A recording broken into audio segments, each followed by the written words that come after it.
Assalamualaikum warahmatullahi wabarakatuh. Perkenalkan, nama saya Rani Oktaviani dengan NPM 103210022.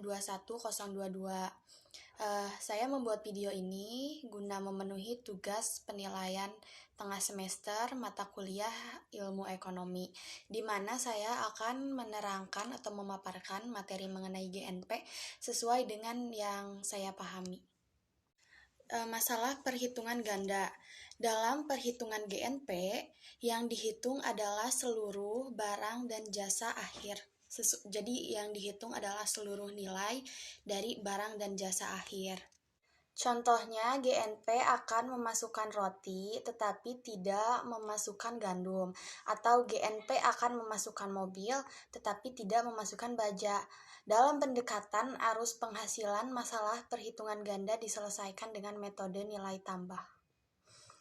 Nilai tambah atau value added merupakan nilai selisih antara nilai perusahaan dengan nilai pembelian bahan mentah serta jasa dari perusahaan lain.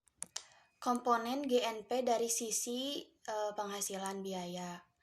Gaji, upah, bunga, sewa, dan laba dengan metode nilai tambah perhitungan ganda atas barang antara yang dibeli perusahaan-perusahaan lain bisa dihindari. Lalu selanjutnya, pajak tak langsung perusahaan yang merupakan biaya produksi. Contohnya, pajak tak langsung itu seperti pajak pertambahan nilai atau biasa disingkat PPN. Yang selanjutnya ada penyusutan terhadap barang modal yang terpakai pada tahun tertentu. Lalu ada komponen GNP dari sisi produk. Rumusnya itu GNP sama dengan C plus I plus G plus X. Konsumsi atau C, jadi C itu adalah konsumsi, yaitu seperti pembelanjaan barang dan jasa oleh.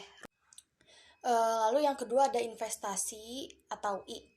Jadi tadi kan rumus GNP itu GNP sama dengan C plus I plus G plus X. Nah, si I-nya itu adalah investasi. Maksudnya adalah pembelanjaan barang yang nantinya akan digunakan untuk memproduksi lebih banyak barang dan jasa seperti barang modal, persediaan, dan struktur atau bangunan. Yang ketiga itu ada belanja pemerintah atau G. Pembelanjaan barang dari jasa oleh pemerintah. Belanja pemerintah mencakup upah pegawai pemerintah dan pembelanjaan untuk kepentingan umum, seperti pembelanjaan transfer atau transfer payment, jaminan sosial, tidak dihitung sebagai bagian dari belanja pemerintah karena tidak dibelanjakan untuk mendapatkan barang. Yang terakhir ada ekspor neto atau X. Ekspor neto atau X itu merupakan pembelanjaan barang-barang dalam negeri oleh orang asing atau ekspor. Jadi nantinya dikurangi pembelanjaan barang-barang asing oleh warga negara atau impor.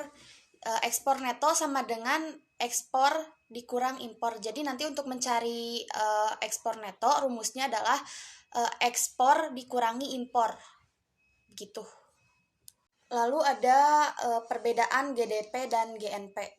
GDP atau PDB itu produk domestik bruto, adalah jumlah output total yang dihasilkan dalam batas wilayah suatu negara selama 1 tahun.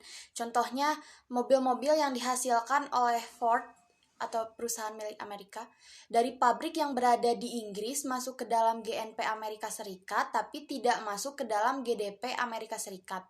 Sebaliknya, masuk dalam GDP Inggris tapi tidak masuk dalam GNP Inggris. Sampai saat ini GNP dan GDP merupakan ukuran produksi nasional yang paling sering digunakan. Sekian yang dapat saya sampaikan. Mohon maaf apabila terdapat banyak kesalahan atau ketidakjelasan saya dalam memaparkan. Terima kasih atas waktunya.